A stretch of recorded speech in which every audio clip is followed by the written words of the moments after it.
Jai Baba, everybody.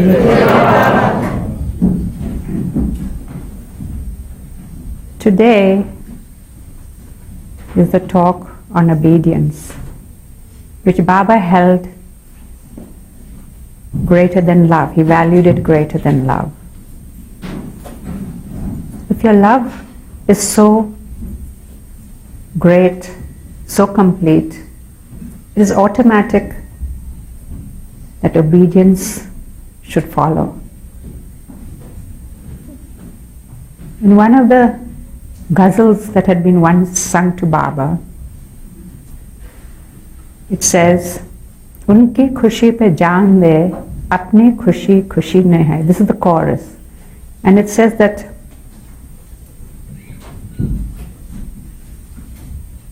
to be able to carry out his wishes, you should even give your life. There should be no room for your own wishes in the matter. And Mehera, we often remember that. And often when Mehera would think and feel, and the difficulty she went through, the pain she went through, she always felt that first and foremost, to obey Baba was the most important thing. The last message that Baba sent to Mehera was not to worry and be brave. And even in the midst of her pain, even in the midst of being so inconsolable, she remembered that and she tried to do it.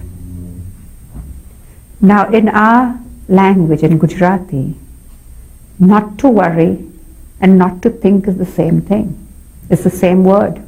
It's just how you use it. So sometimes she would say like a child, she says, I'm trying to be brave, but how can I stop myself from thinking? How can I do that? But yet, that wanting to obey Baba helped her through. Baba was with her and helped her out of it.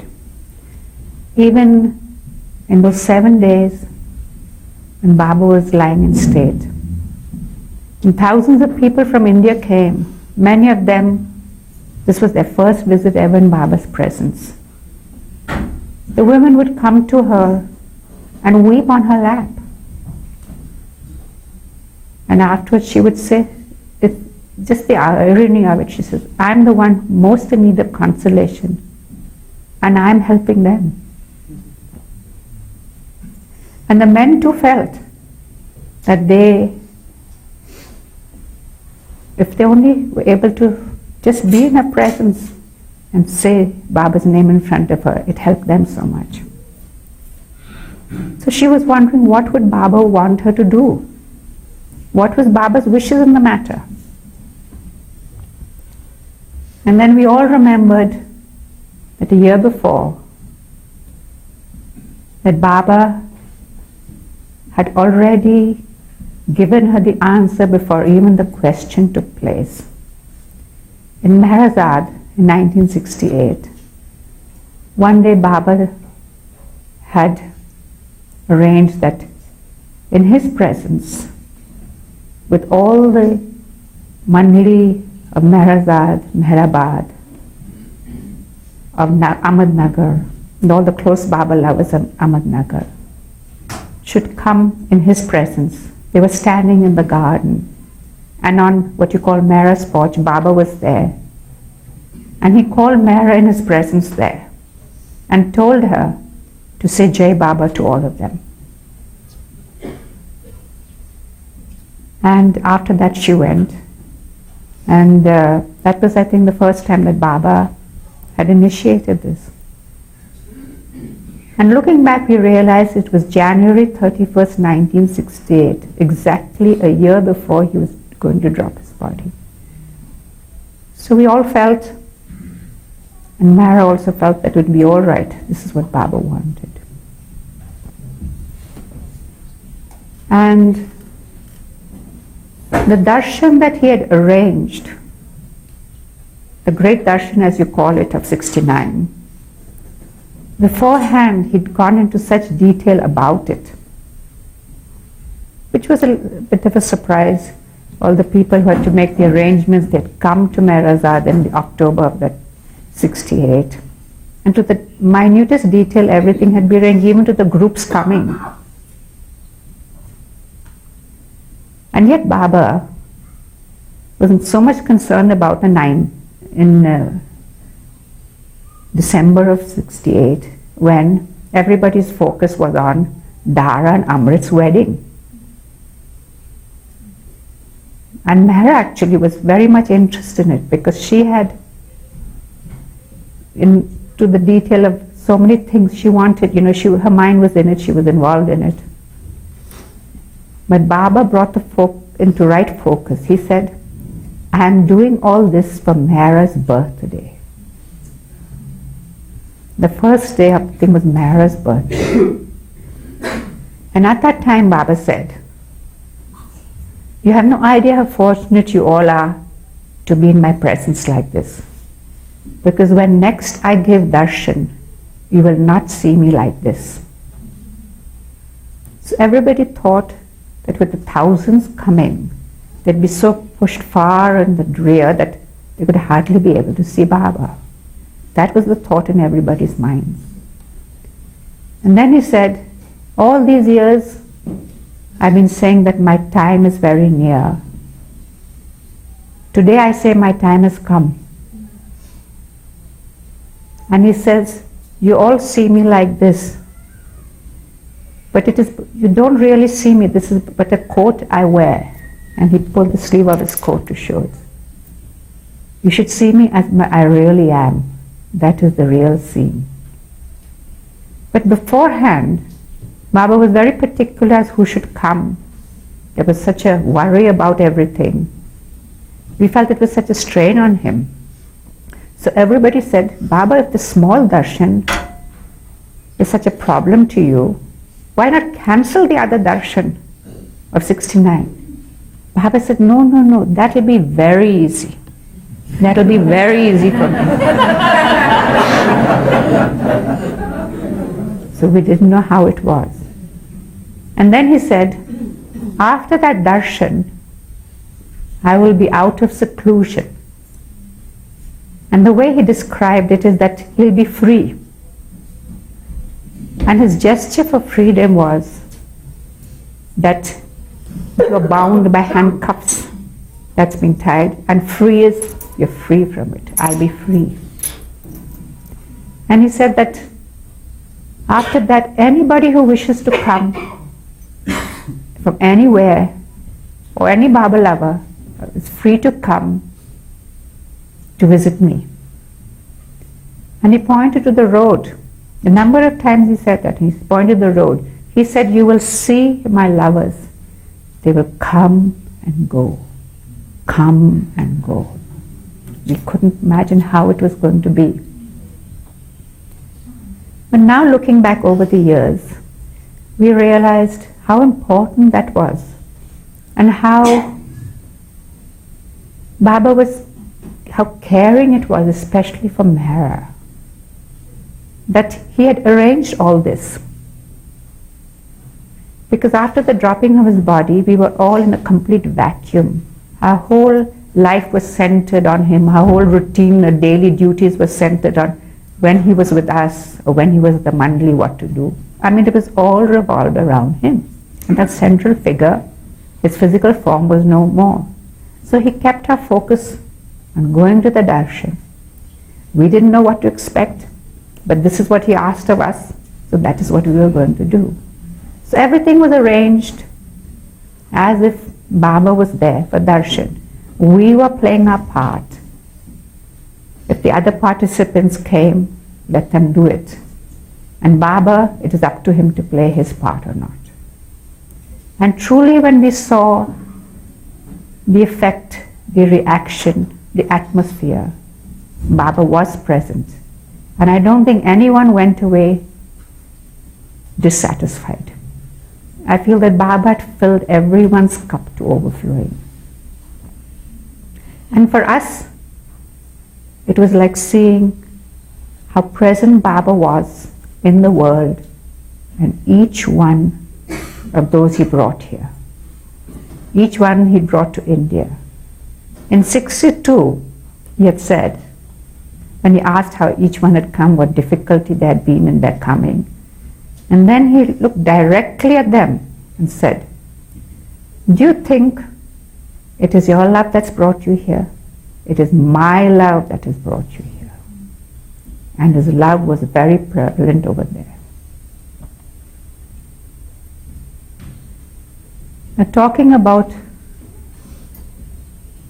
obedience in the ashram, living in the ashram, at that time there were sometimes 20 or 30 women of different nationalities, different backgrounds, different languages, religions, that Baba had brought together of East and West and wanted us to live together amicably, harmoniously. And as a child I observed that on the whole everybody did. Each one doing their duty singly or together as was assigned to them. Baba always wanted people to face situation, but never to create a situation by giving in to anger or pride or greed or hurt. Those were the things Baba didn't want us to give in to. He didn't want those things to be bigger than we were. We should take care of those things. And above all, he never wanted anybody to harbor ill will against anybody. So if Baba would always know if there was something disturbing anyone, he would call people whenever he wished. The bell would ring for everybody to come, and they would come into his presence. And he would know at once that something was wrong with someone, and he would try to bring it out. He was like the surgeon who would want the festering boil to come to the surface so that it should be cleared of all the purulent matter. And then the healing would take place. Baba was the master healer, the greatest psychologist. And he would needle whatever it was that was bothering them, asking questions. It may not be a direct way, a roundabout way, but he would get to the point. And that person would speak out at last and say what was happening. It may have been some small matter or something to do with somebody else. So if the other felt that, no, this was wrong and she was justified in what she said, they would have it out in front of Baba, speak out their minds, and the air would be cleared.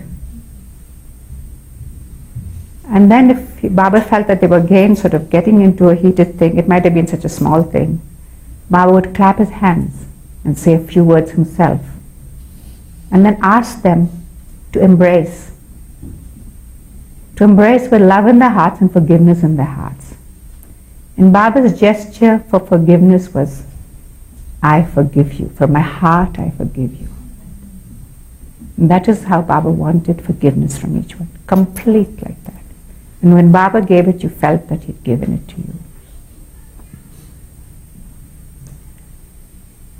Well, facing situations, I'm certainly facing this because it was never my thing to face a mic, you know. I think I'd been pretty good in avoiding that all these years.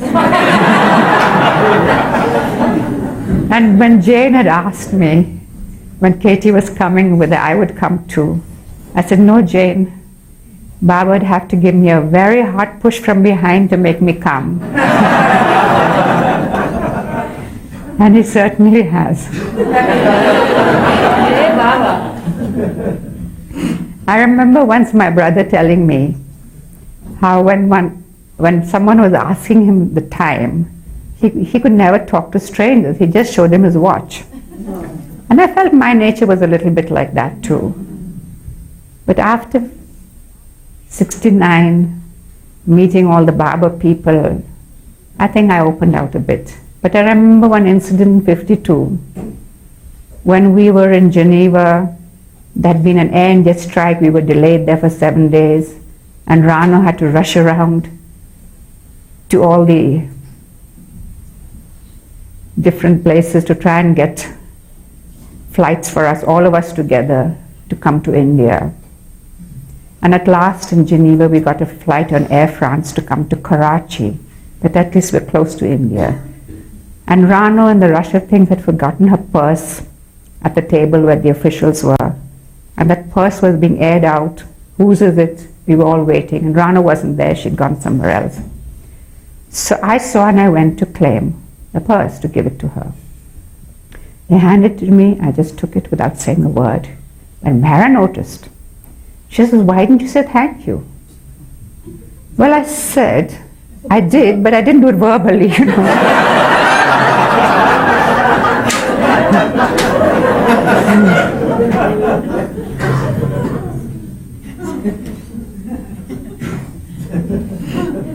So when I first came to Baba to stay with him, I was 15 years old.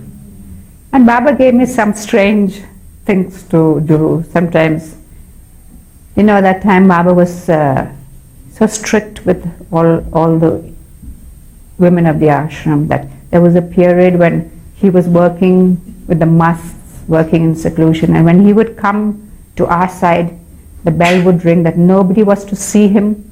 They were all to stay inside. And Baba would come straight from his room and then come to Mehera's room. And there Mehera, Mani, Carmen Masi and I would be staying. So it was all right for us to be there. And sometimes Baba would tell me, go and see what everybody's doing, but don't let them know. So I think they got pretty used to me going through their rooms, going here, going there, and then coming and telling Baba about it.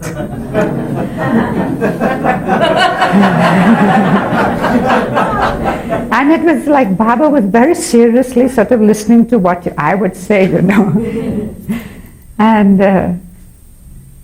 I think one time my grandmother Gulmai was sleeping with her legs up in the air because she felt, you know, it was good for the circulation.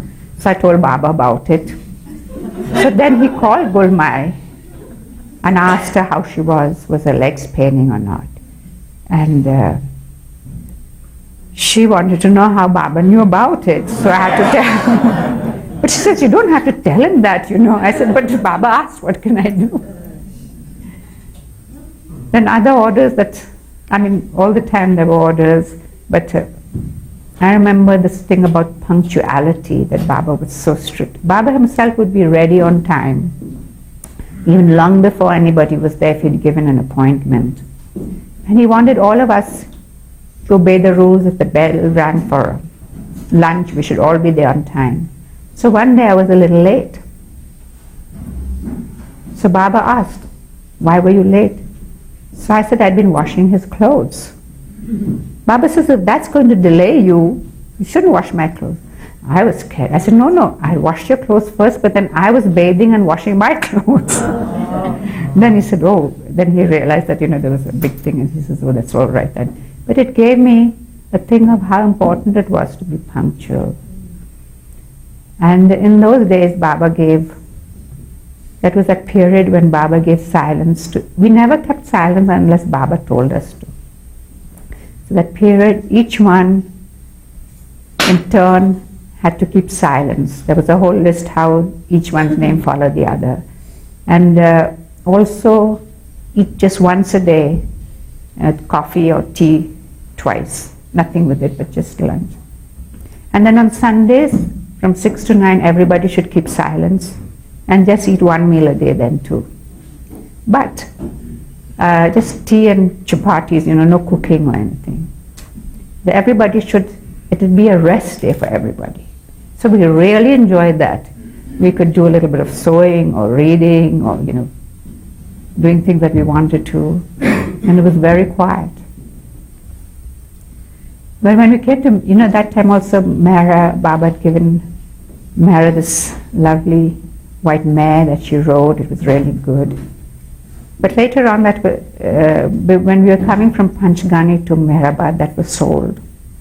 But here he procured another one for Mehera and one from Mani. And Baba told me that you should keep up with them on foot. An impossible task.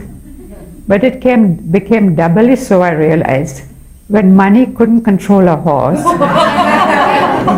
And it would head for the village where its home was, So I'd be running halfway down the hill, breathless, and then realized that Mehera was going the other way. So I'd run over there behind her. Now in Meherabad, Baba had plans that we should be going to Lahore. But he had plans that there would be different, that we were all here together, it will be different over there. But he wanted everybody, he wanted their complete obedience, their wholehearted agreement to whatever his plans were. And he says, those who do agree wholeheartedly to my plans will be the ones who can come with me. So naturally everybody said yes, no matter what the conditions. And then again he asked, each in turn had to give their answer. Then he asked me. I said, yes, Baba. He said, even if I tell you, you'll obey all my orders, even if I tell you to take off your clothes and walk naked in the streets? I said, just don't think. Yes, Baba. I said.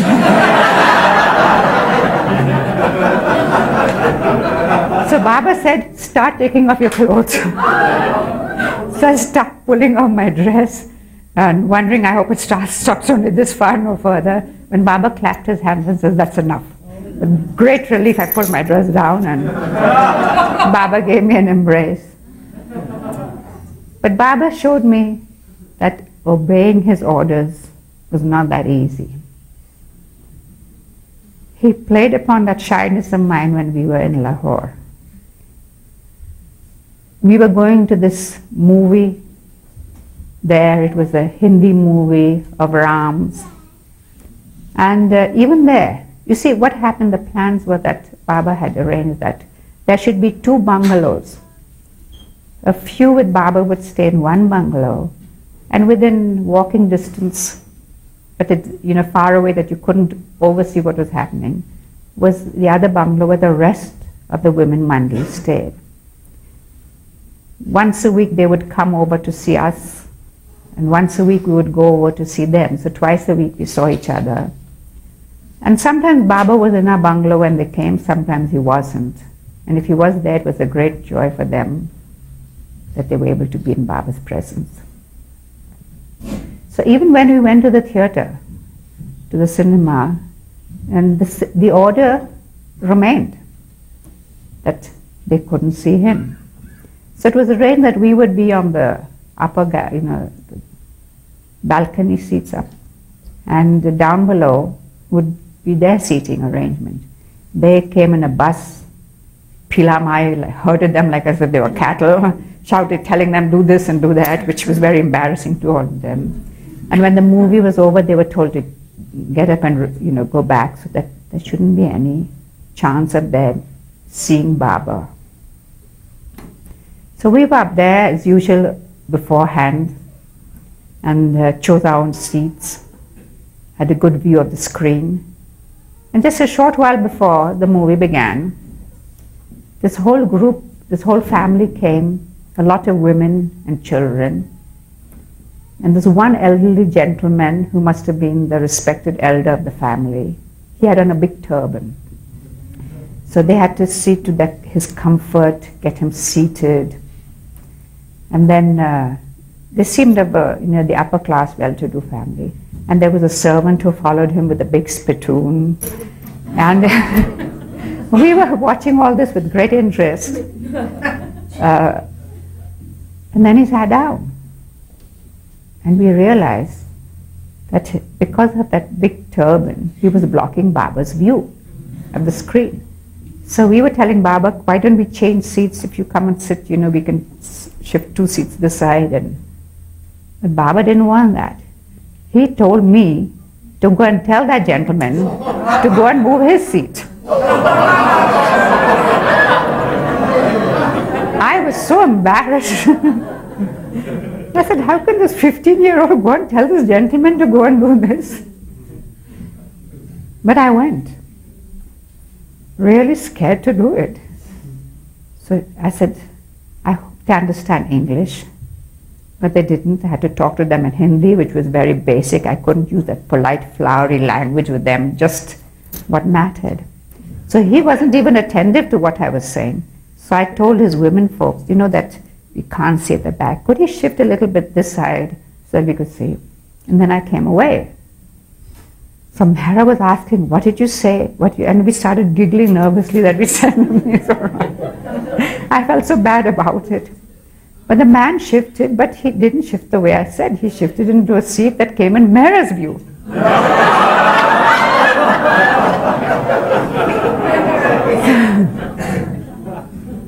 So again, I said, now Mehera, you change seats with me. No, said Baba, you go and tell him again.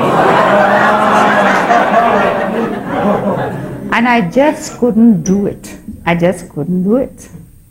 said, I couldn't go through that again. If it had been in English, I could have talked with them and all. I couldn't do it. And throughout the movie, I kept telling them, but change seats with me. But Baba, you would feel that Baba wasn't here. I could feel his displeasure. Throughout the movie, I felt that I couldn't enjoy the movie. I still have that whole feeling of it. Right at the end of the movie, Baba said, without saying a word or anything, he says, all right, I forgive you. But remember, never to do that again.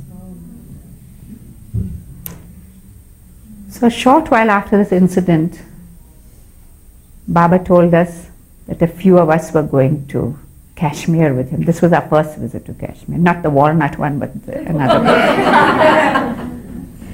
And that Rano with Mehera, Mani and I would be going with Baba and a few Kaka and Chanji and all to Kashmir. But that the ones in our bungalow would know about it, but we shouldn't allow the others to, because it would bother them. It's better that what they didn't know wouldn't bother them anyway. That was Baba's view. So Baba said, it will be cold over there. Take some warm clothes. I couldn't imagine anywhere that it would be cold. It was so hot in Lahore. It was a heat that you felt from the morning through the day, throughout the night.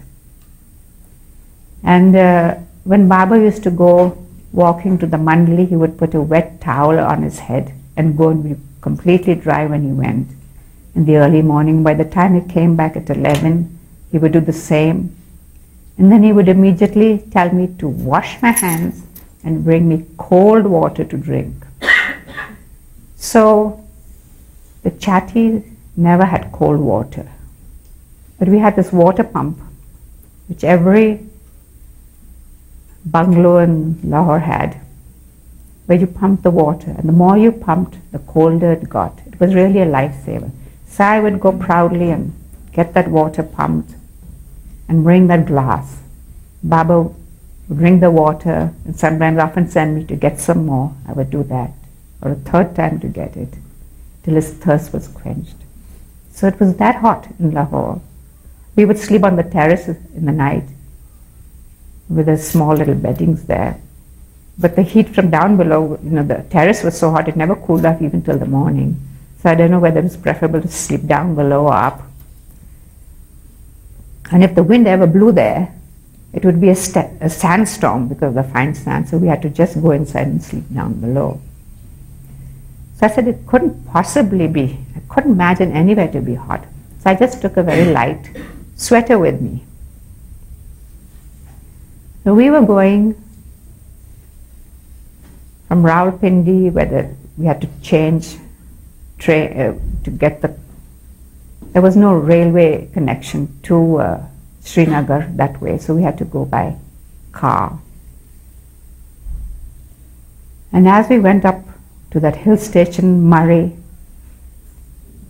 I realized it's really chilly. And I was wondering how that sweater was going to really help. And there we arrived in the evening. Baba took us for a walk. It was a very picturesque place, up and down country, and we had little cottages, for hotels over there, and the hotel had. And then we went for a meal in the evening, and Baba said, whatever's served, you can eat. There's no restriction that it was vegetarian or non-vegetarian. So we ate what there was. And there was fish cooked in milk, which Mani was not supposed to eat. It was against, and Mani didn't realize that she'd eaten it. So Baba was very disturbed about that. But just with that and a little vegetable, that was all that was served. So Baba wasn't happy about it.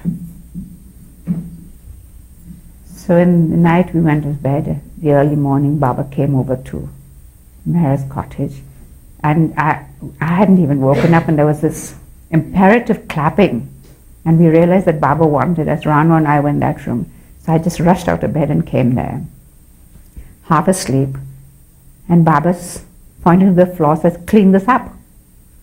I said, it was clean water. And I realized that someone had gotten sick on the floor, and he was telling me to clean it up. Now, after that episode in the cinema, I was definitely going to obey 100% Baba. But then Mehera gets up and says, call the sweeper man, he can clean it up. I said, good idea.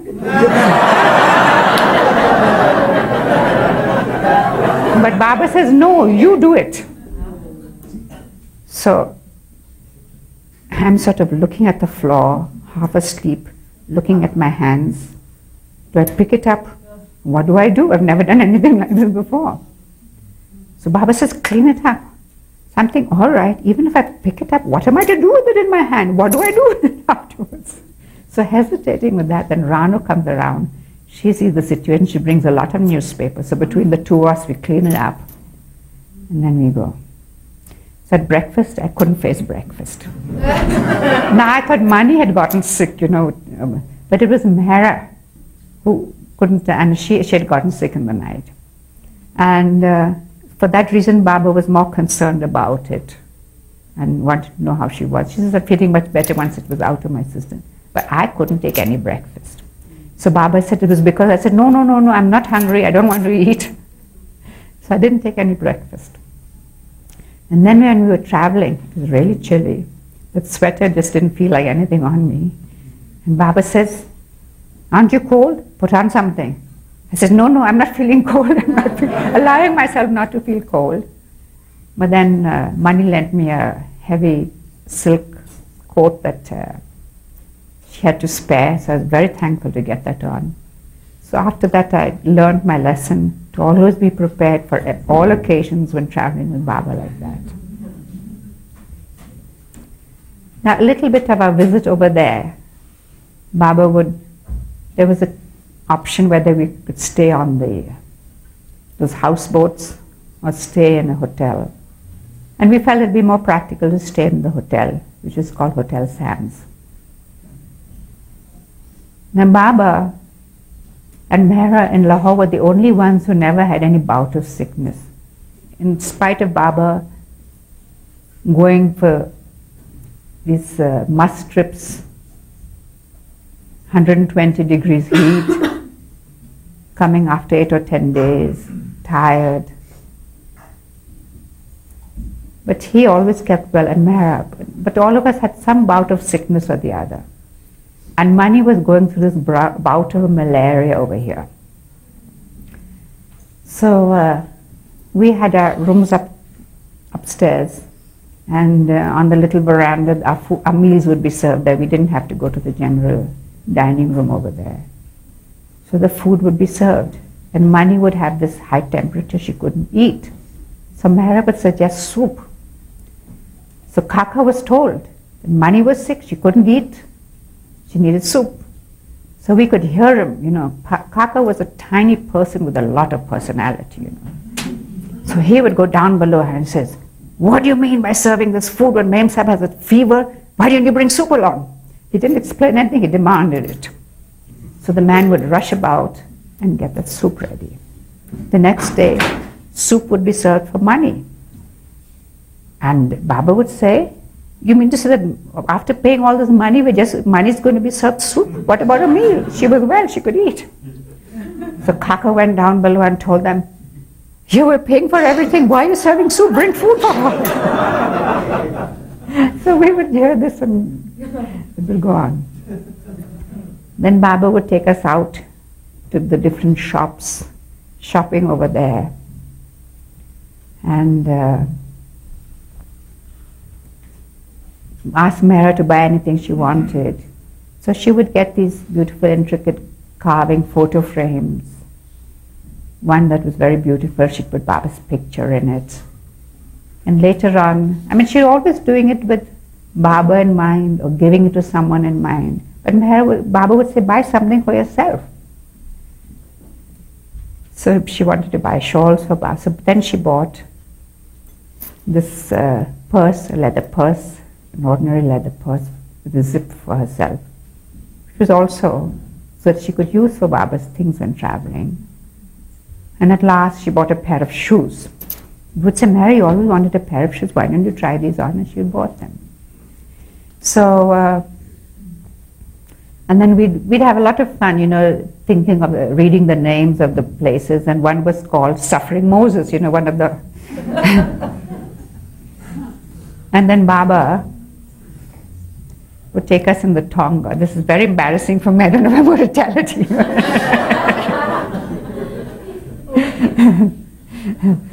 But we were going in these two Tongas, and Manya and I were in one Tonga, with Chanji in front, and Rano in the front with the driver, and Baba and Mehera in the second Tonga.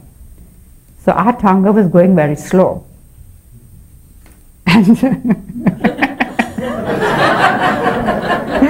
And Baba was gesturing to us, come faster, come faster. So that man wouldn't go. In the end I said, what sort of a horse have you got? It isn't even running, it can't even run. So that man got very insulted.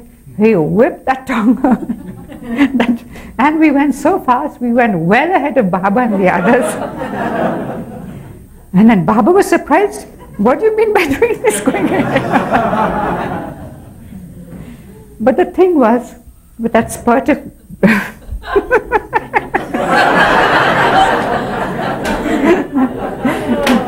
with that spurt of speed, that horse was letting out a lot of gas.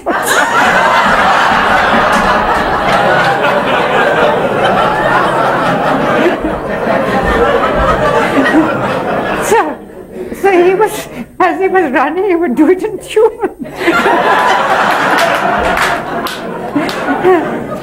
So it amused me so much that I was doubling over and laughing so much. So Baba was asking, what are you laughing about? So I was trying to do it in gesture, but he was saying, Baba refused to understand. So I had to shout out to him.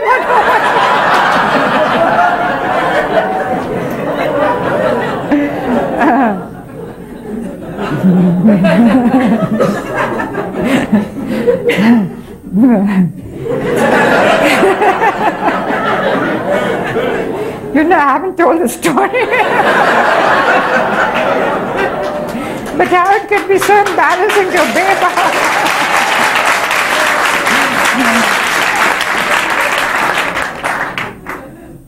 Then one time Baba took us to this beautiful place it was in the hill station over there. And it was Gulmarg, where in the winter they were do skiing. It was the time when the British were there. They had these beautiful bungalows, little cottages over there, a beautiful golf club. And you see, the car could go only down to the foot of the slopes in those days. And the rest of the way, either you walked up or you went on a horseback. So we hired these ponies over there. There'll be a lot of people wanting their animals hired. And Baba always told Mehera to choose the one she wanted, and she always had an eye for the best one. And we chose the others. And Baba wanted to walk. So Mehera felt, we were riding and Baba was walking. So she says, Baba, why don't you ride? It'll be good for you and all. So to please her, Baba agreed. So he told Kaka to choose the mildest one. And Kaka would walk with him and the retinue of all the ones, with her. They would go with Kaka, that importance in being with Baba, and he could he had that character to do it. So, and Chandji also, he much preferred going on horseback than walking. So we all went on pony back up the hill. And then it's a beautiful area, these big areas of flat ground with grassy slopes over there. And we went further where we could see that perennial peaks of the Himalayas. And there we put out our blankets and we had a picnic there. And the hotel had served us a good meal. We had a meal there, and then whatever's over, Baba said to give it to all the ones who had accompanied us, the Gorawalas and all.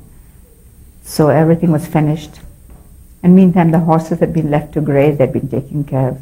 So they had had a good rest, and they were all ready for a good run. So Mehera, having mounted her horse, felt like it'd be good to have a good gallop, over there.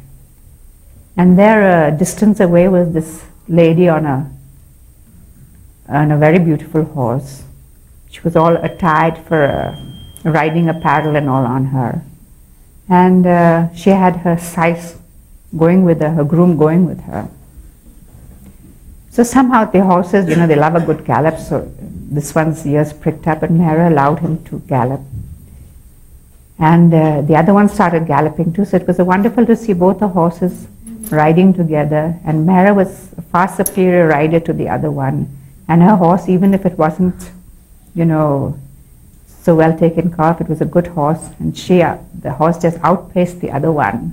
And we were just, we were sort of trotting along, bumping along, but at the same time we could admire the whole scene like that. And Baba was so happy, and Mehera, when it was over, with glowing cheeks both from the exercise and the enjoyment of it, she looked so lovely. And Baba would ask us, how did Mehera look?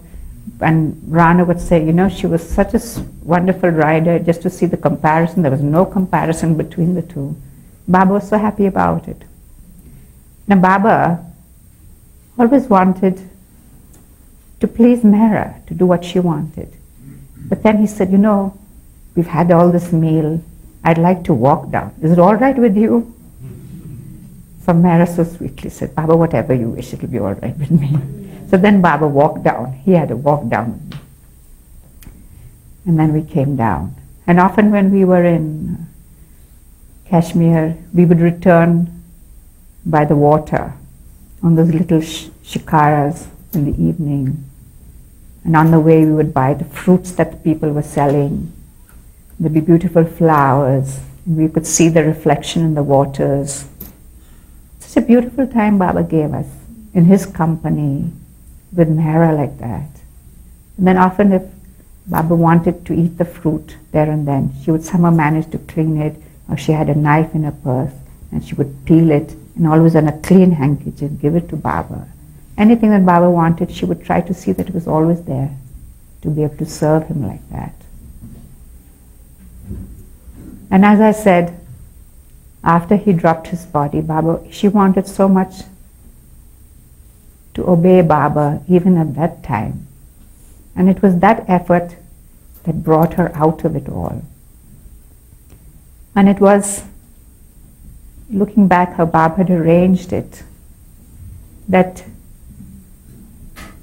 with the people coming, she would say, what have you said, why should we live? What do we have to do?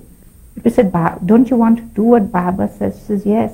She says, Baba wants you to be with them. But what can I tell them? Just tell them about being with him. That's all they want to hear.